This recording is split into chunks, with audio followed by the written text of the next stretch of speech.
read and paging method, but the function are different. For MME and InnoDB, who triggers the paging function are different.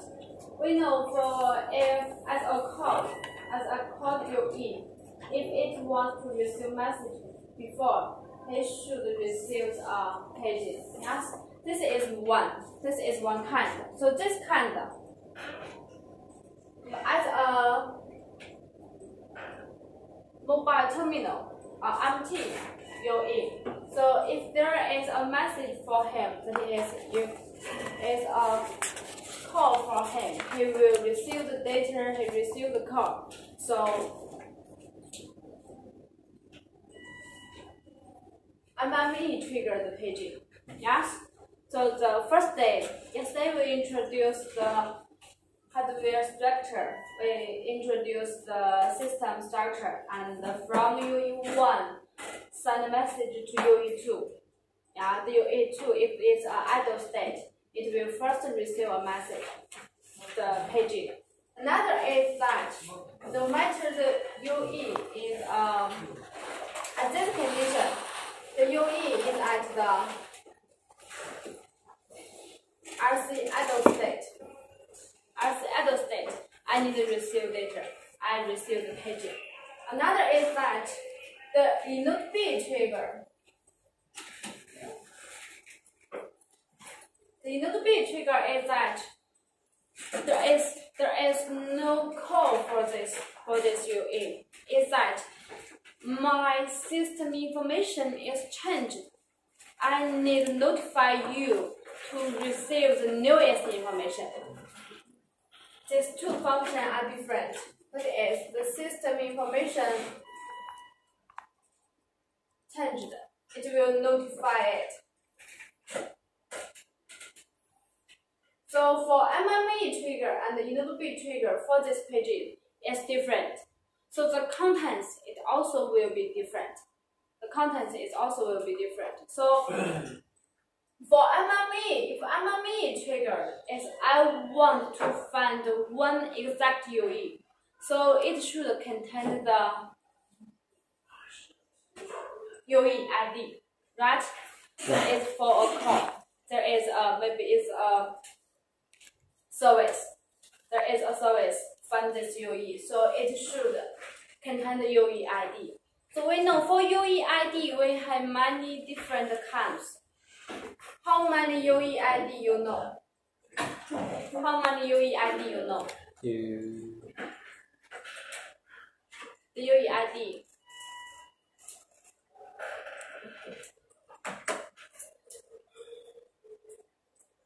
Maybe different name in here. The name? Okay. Okay. Just like you in the country, you will have an ID. Yes, to exactly describe you. It's a unique ID. And also in your company, you also have an ID. Yes, this ID in your company, it can describe you uniquely. And in your home, you have a name. Yes, if others want to find you, they may get your address. So for different functions, you will use different ID to describe you. So for the UE, also UE is our equipment. Actually, our equipment it contains two parts. One is the SIM card.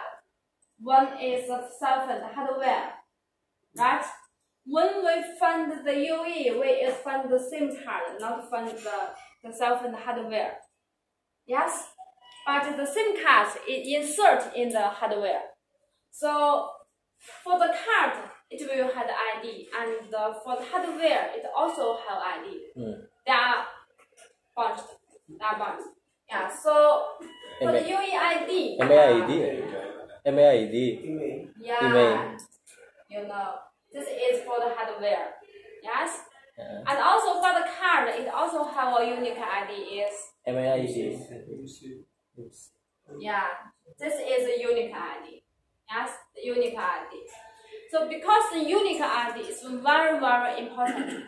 Yes, it's very important. So because for the wireless transmission, it's not very safe. It's not very safe. So usually we don't use the IMSI directly. We don't use the IMSI directly. We will give it a temporary ID. The temporary ID is GUTI, right? GUTI. The GUTI is related to the IMSI.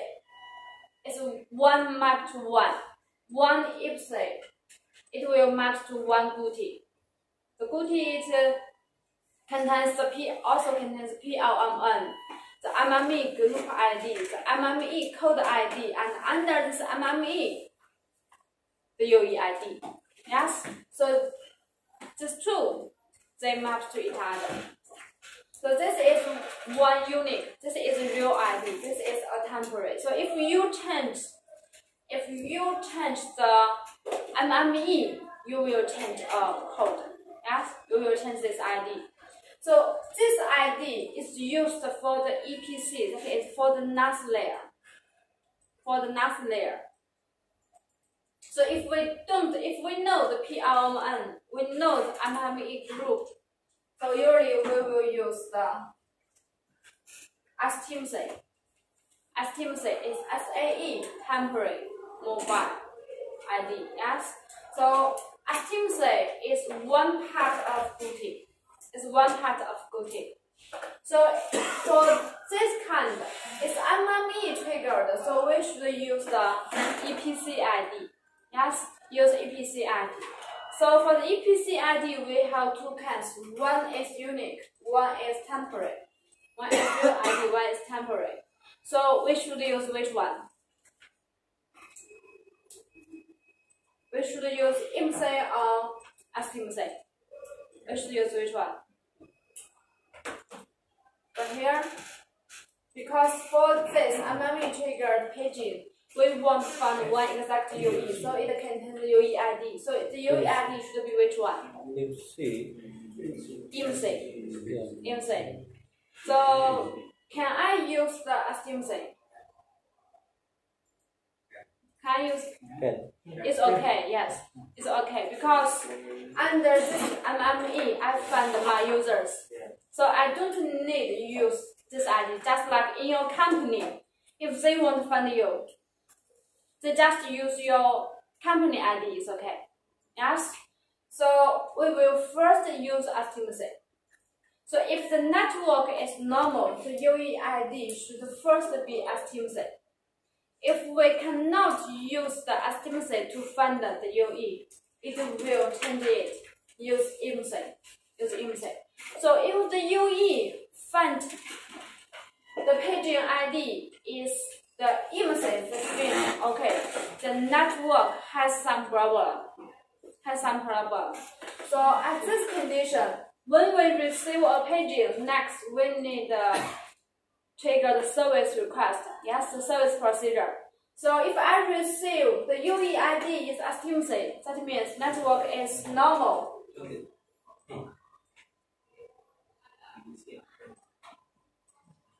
The UE triggered the service request, the service procedure directly.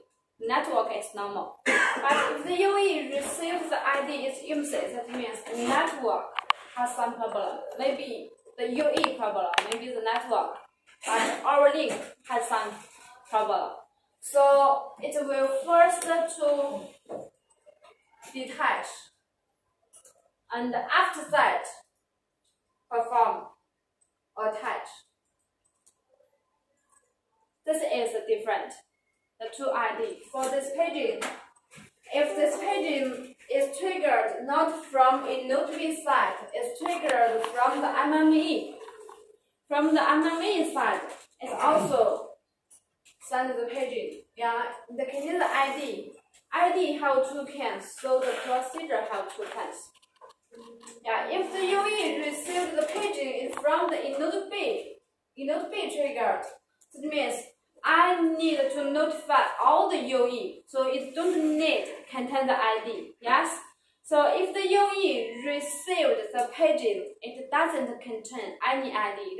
there is no ID list, I will know, okay, this page is telling me to read the new system information. The system information change. If there is a ID, page ID list, I will check whether this list contains my ID. Contains my ID, yeah. When UE will have SDMC. When the UE will have this. When the UE attached to the network, the first time I attach to the network will ID one ID for me. Just like, yeah, it will assign one. Just like when you join the company, the first day, the company will do your ID. The first time I attach to the network will do me ID. And when still UE still on the identity, I mean still on the SDMSI will share